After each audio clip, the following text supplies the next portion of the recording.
Você já desconfiou que a pessoa que mais te ataca esconde algo terrível por trás dos olhos? E se eu te dissesse que por trás da força que ela aparenta, existe uma fraqueza devastadora, uma doença oculta que está corroendo não só o corpo, mas a alma? Hoje, você vai enxergar os bastidores do comportamento de quem te persegue e descobrir verdades que vão mudar a forma como você interpreta cada ataque que recebe. Antes de continuarmos nesse vídeo, eu preciso que você faça 3 coisas agora. Deixe o seu like, inscreva-se no canal e ative o sininho. Isso garante que você continue recebendo conteúdos que abrem os olhos para o que poucos têm coragem de mostrar. E mais, comente agora mesmo: eu enxergo a verdade. Esse comentário é mais do que uma frase. É um ato de coragem.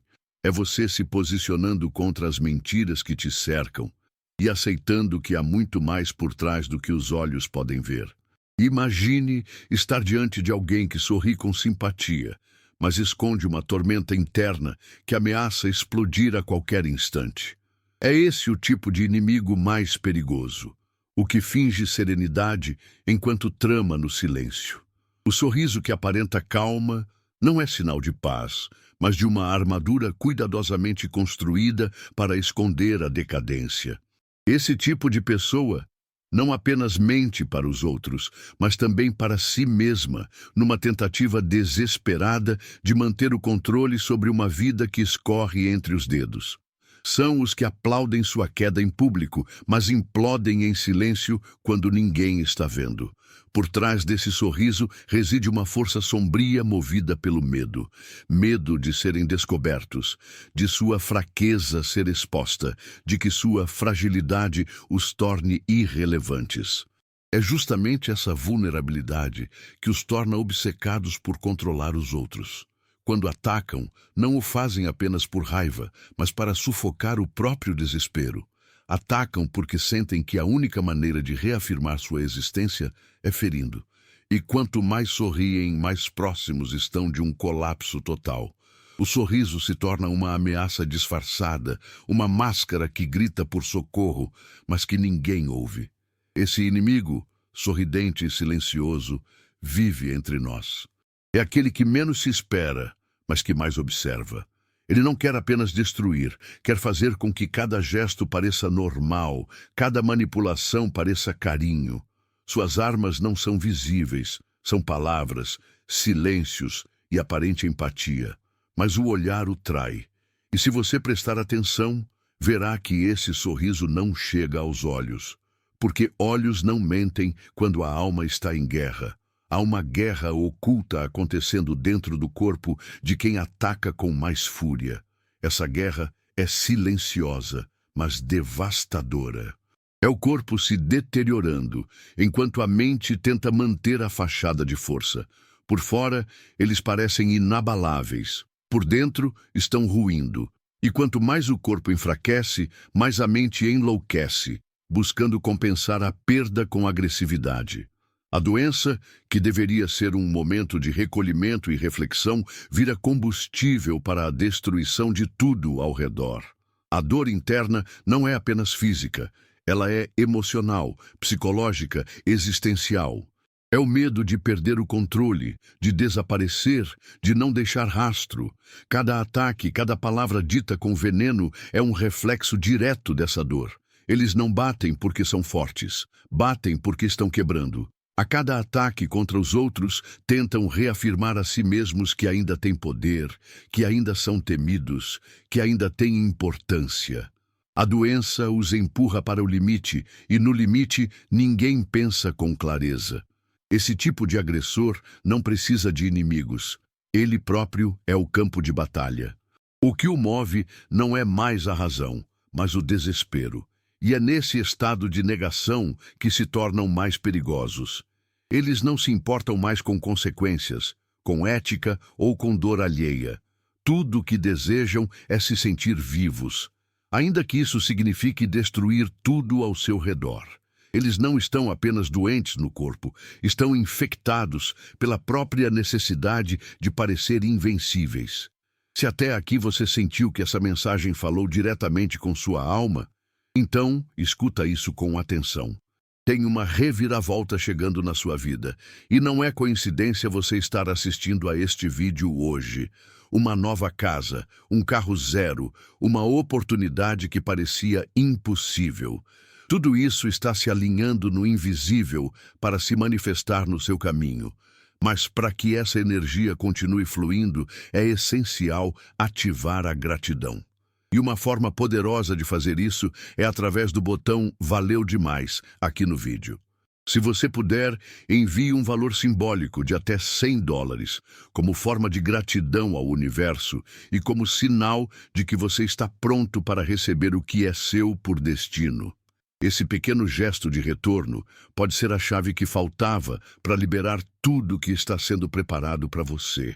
Gratidão abre portas que o medo jamais conseguiria. Faça isso por você. Agora, há uma linha tênue entre dor e ódio. Quando alguém sente que está perdendo tudo, saúde, tempo, respeito, essa dor, se não encarada, se transforma. Torna-se fúria. Fúria contra si mesmo, contra os outros, contra o mundo.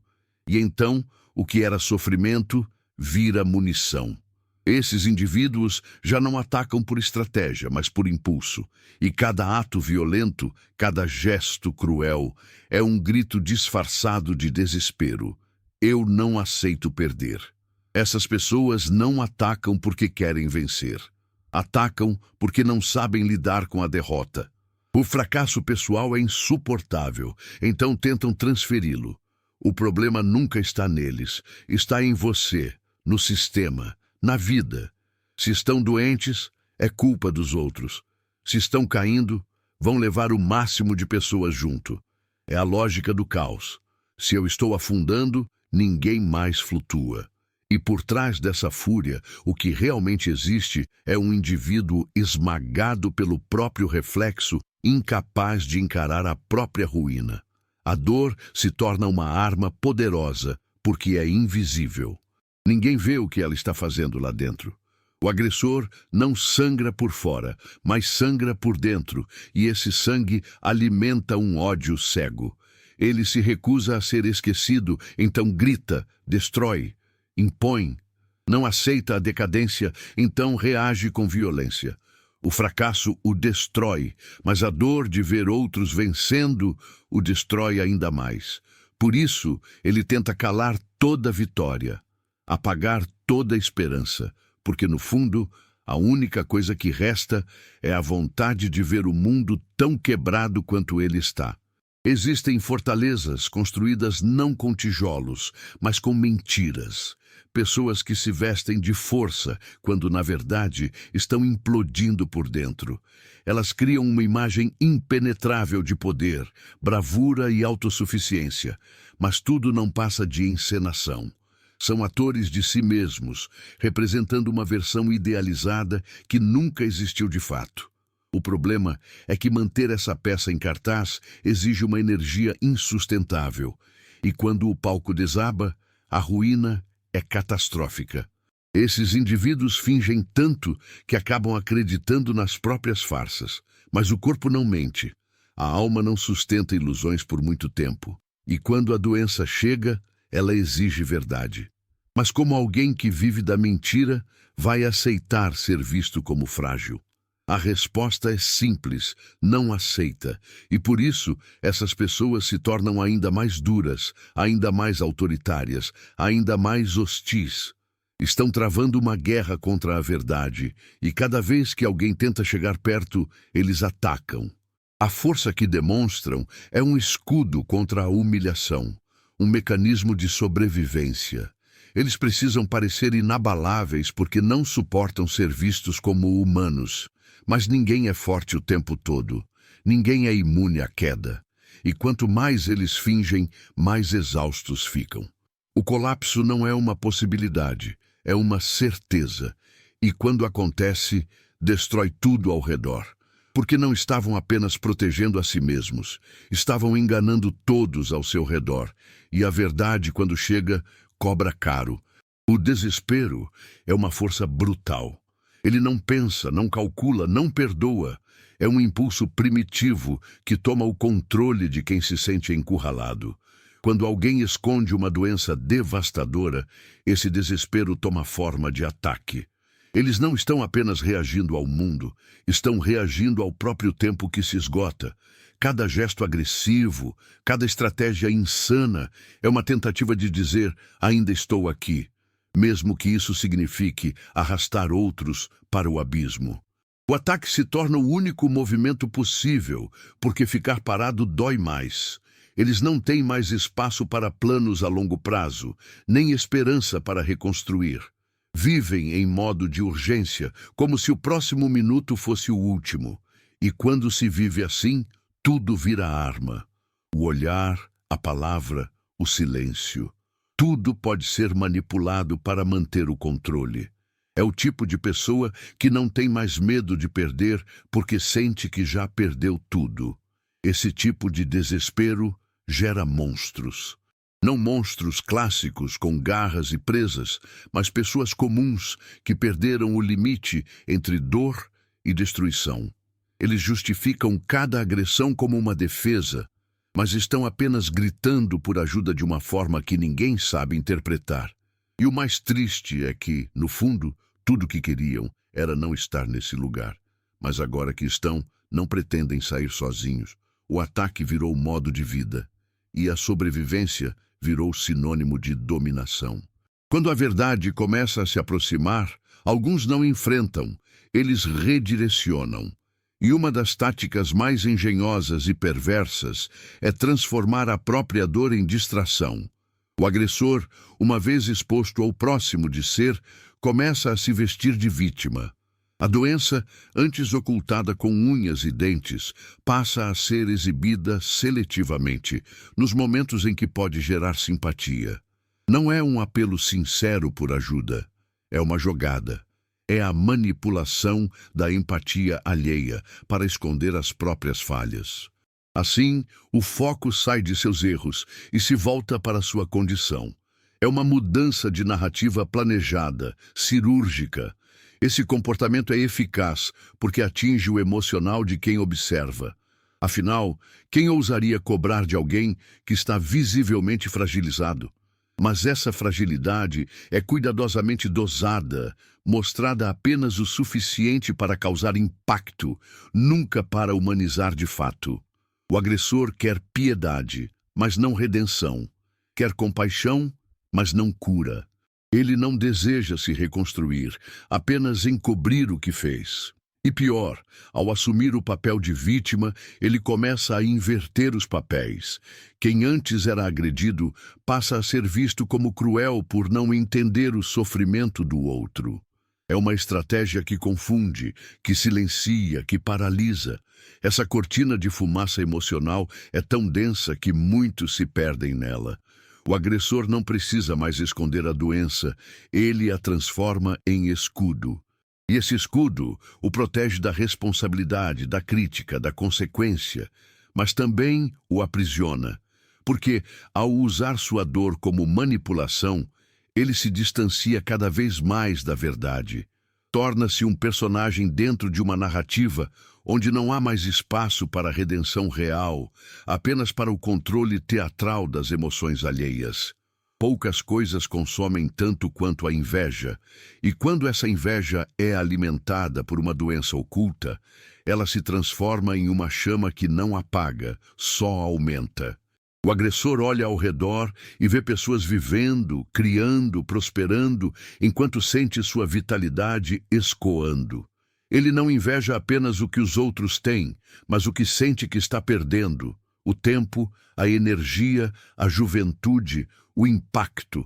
Essa percepção de perda constante gera um ressentimento ácido, profundo, que contamina seus pensamentos e atitudes. Não se trata mais de querer vencer. Trata-se de impedir os outros de brilharem. O alvo preferido desse tipo de agressor são sempre os que parecem mais vivos, porque cada vitória que ele presencia é um lembrete cruel do que está desaparecendo em sua própria vida. A doença torna a inveja mais aguda, mais imediata, mais cruel.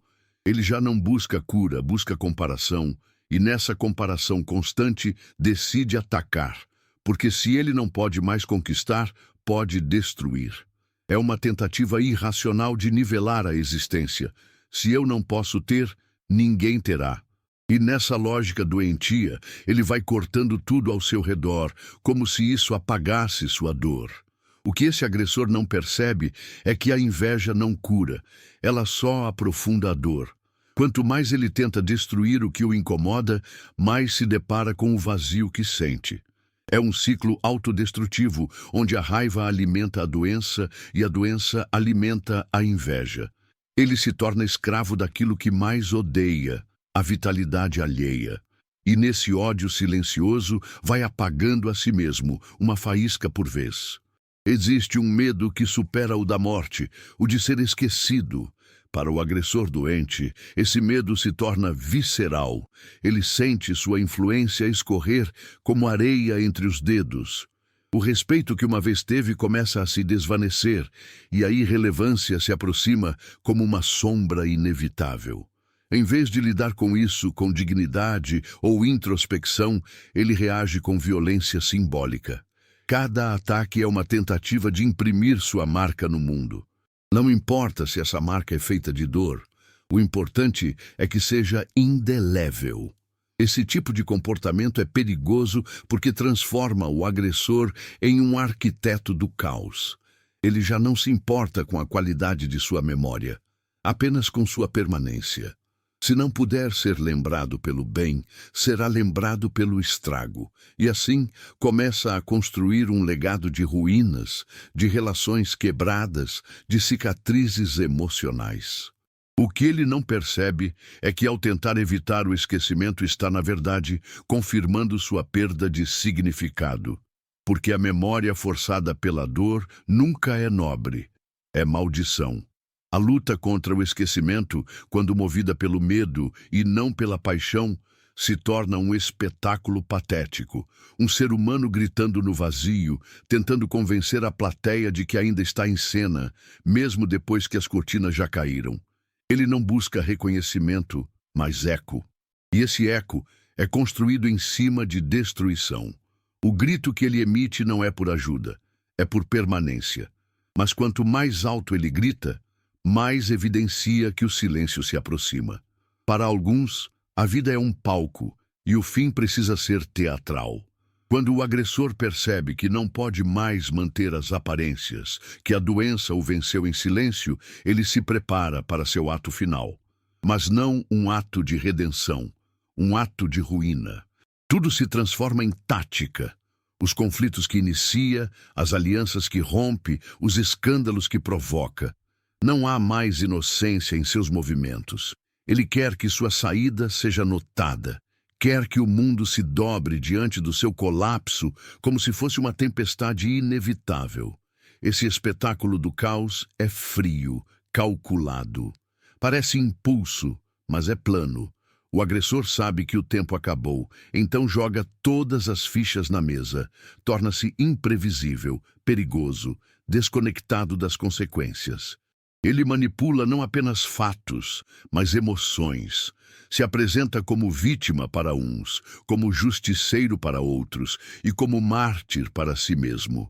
Mas, no fundo, é apenas alguém tentando manter o controle sobre um roteiro que ele já não escreve mais. E cada cena que cria é mais uma tentativa de esconder que, na verdade, já perdeu o protagonismo. O ato final desse tipo de pessoa nunca é silencioso. É um estrondo. Ele quer deixar um vazio, uma bagunça, uma dor. Porque acredita que quanto mais caótico for o fim, mais inesquecível será. Mas o que não entende é que o caos não eterniza, apenas espalha cinzas. E no fim, a memória que resta não é de sua grandeza, mas do estrago. O espetáculo do caos é a última tentativa de alguém que não aprendeu que o silêncio também pode ser um legado. Mas escolheu o ruído, e ruídos não constroem estátuas, apenas fantasmas. Existem segredos tão bem guardados que se tornam parte da identidade.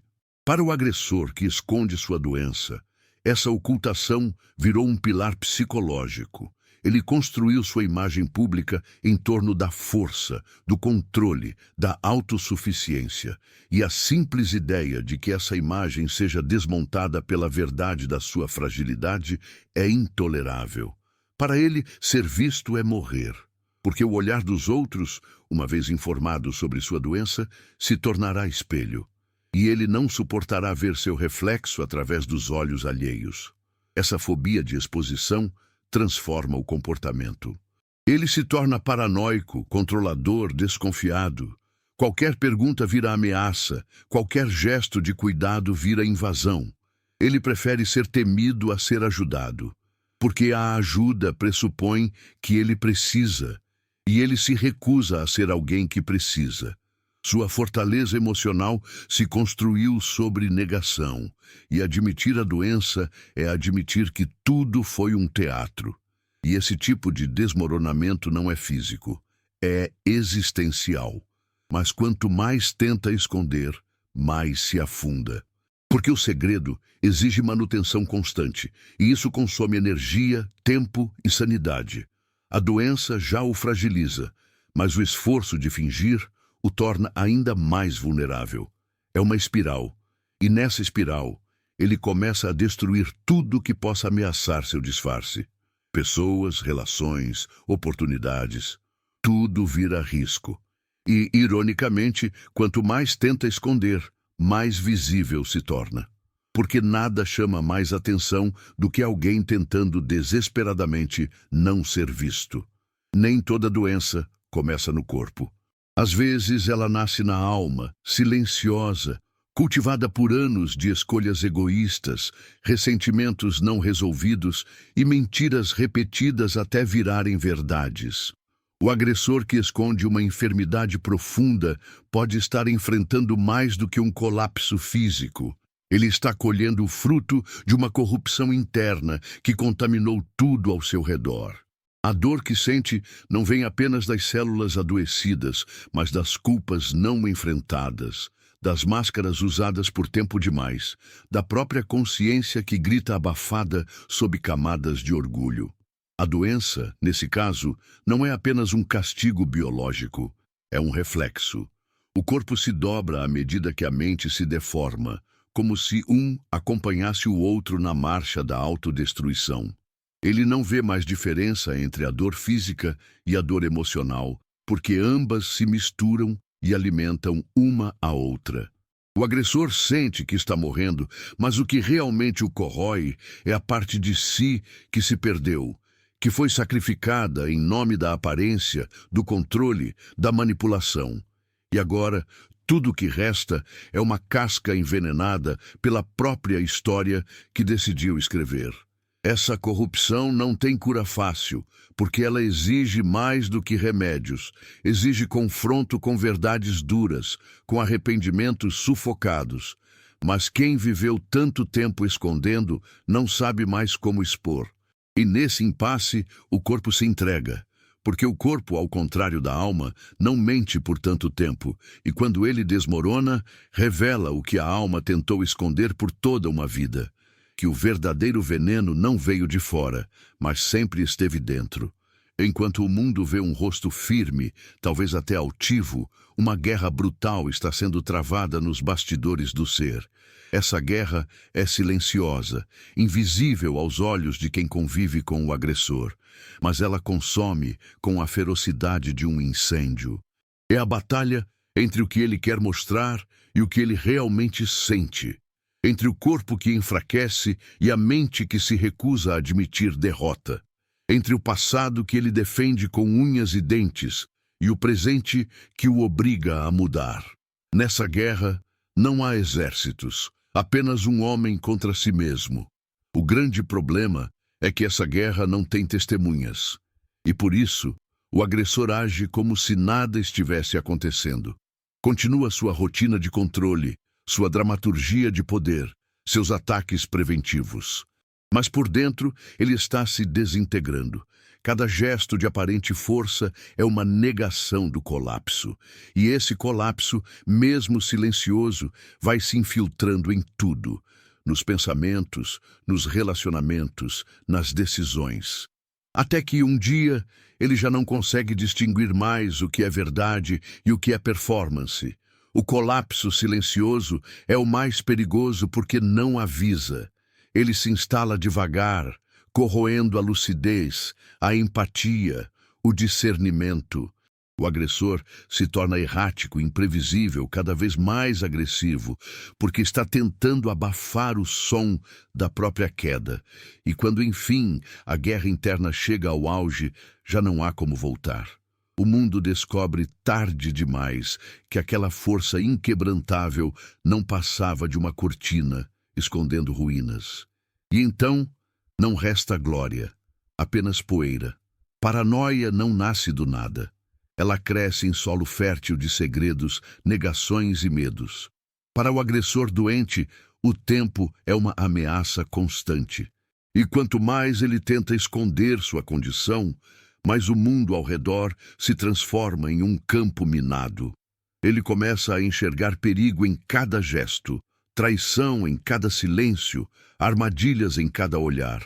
Sua mente vira uma bomba relógio, prestes a explodir diante do menor sinal de exposição.